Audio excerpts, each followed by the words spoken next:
Bonjour à tous, ici Fabien pour Tuto Processing et aujourd'hui nous allons voir ensemble la fonction rotate. En d'autres mots, comment appliquer une rotation sur l'un de nos éléments. Nous allons donc commencer avec un sketch de base.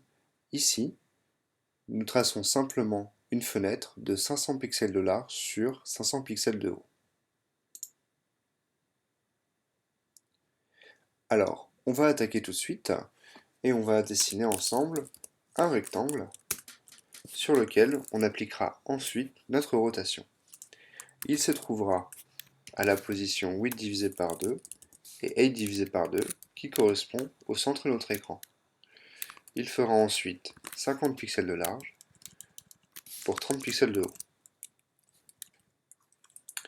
Maintenant, je vais lui appliquer une rotation grâce à la fonction rotate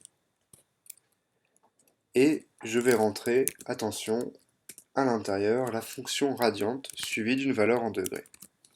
Alors pourquoi je fais ça? La fonction rotate, normalement, ne prend que des valeurs qui sont entre 0 et 2π, ce qui est grossièrement 6,28. C'est pas toujours évident d'appliquer une rotation avec ces chiffres-là parce que en général on est habitué au système en degrés, donc de 0 à 360. Pour pallier à ça, Processing nous donne la fonction radiante qui permet de mapper les degrés vers un chiffre entre 0 et 6,28. Ici, nous utilisons 30 degrés. Ensuite, il faut savoir qu'une rotation s'applique toujours dans le sens des aiguilles d'une montre. Moi, dans mon exemple, je préfère que celle-ci s'applique dans le sens inverse des aiguilles d'une montre. Donc je vais lui donner une valeur négative, moins 30. Maintenant, nous allons lancer le sketch pour voir ce que cela donne. Et là, ça va pas du tout. Effectivement, ça n'a pas de sens. On avait placé notre rectangle exactement ici. Donc s'il devait tourner sur lui-même, il resterait au même endroit. C'est juste que ne serait pas exactement dans le même angle. Mais ici, il est complètement à l'autre bout du sketch. Alors qu'est-ce qui se passe? Ce qu'il faut savoir, c'est que quand on utilise la fonction rotate, la rotation se fait toujours à partir de l'origine du sketch processing. Dans notre cas, c'est ici, 0 sur l'axe des x et 0 sur l'axe des y. Comme on lui a demandé de faire une rotation de 30 degrés dans le sens inverse des aiguilles d'une montre, nous avons donc eu notre rectangle placé ici. Notre sketch se trouve à peu près comme ça. On a un peu de choses près. Pour visualiser ça mieux, je vous propose de faire un petit debug ensemble. Alors, tout d'abord, je vais laisser ma fonction rotate en haut du sketch, puis je vais tracer des lignes qui vont représenter l'axe des x et l'axe des y de ma fenêtre. Donc tout d'abord, je vais leur donner un stroke de 255,00, ce qui me donne une couleur rouge pour les lignes, puis un stroke weight de 3. Je veux que chaque ligne fasse 3 pixels. Et ensuite, je place ma première ligne qui ira du point 0,0 jusqu'à width 0, donc qui prendra toute la largeur supérieure de notre sketch, puis une autre ligne qui se placera au point 0,0 encore une fois, mais cette fois qui ira à 0,8. Voilà.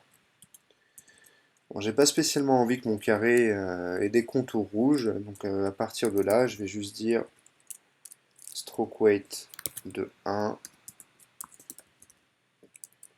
pour un stroke de 0, ce qui correspond au noir. Je vais retirer mon rotate et lancer le sketch. On voit ici que j'ai bien mes lignes de debug qui s'affichent et que puisque nous avons retiré le rotate, mon rectangle retourne bien là où il devait être. Maintenant, Si je relance le rotate,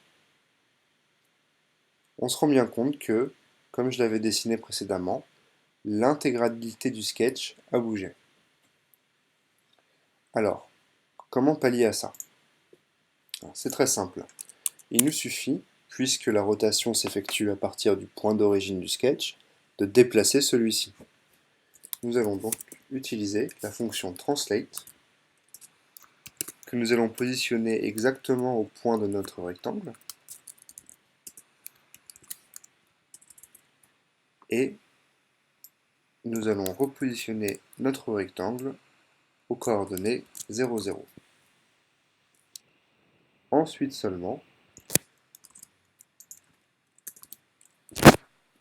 nous effectuerons la rotation juste après notre translate. Quand je compile, on voit bien que ça marche, mais pas tout à fait. Effectivement, la rotation s'effectue au centre de mon écran, mais en fait, le point de rotation se trouve ici. C'est pas un défaut de processing, c'est juste lié à la façon dont les rectangles sont dessinés. Processing dessine toujours ces rectangles à partir du coin supérieur gauche. C'est-à-dire que ça, c'est le point d'origine de mon rectangle. Donc mon translate et mon rotate se sont bien appliqués là où je voulais. Si vous voulez éviter ça, il vous suffit simplement de changer le mode du rectangle. Alors, je m'explique.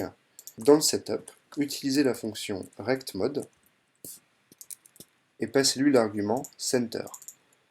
Cela va dire que à chaque fois que nous dessinons un rectangle, nous allons faire en sorte que son point d'origine soit exactement son centre.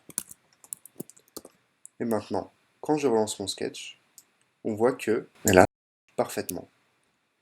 Le centre de mon sketch et le centre de mon rectangle sont parfaitement alignés.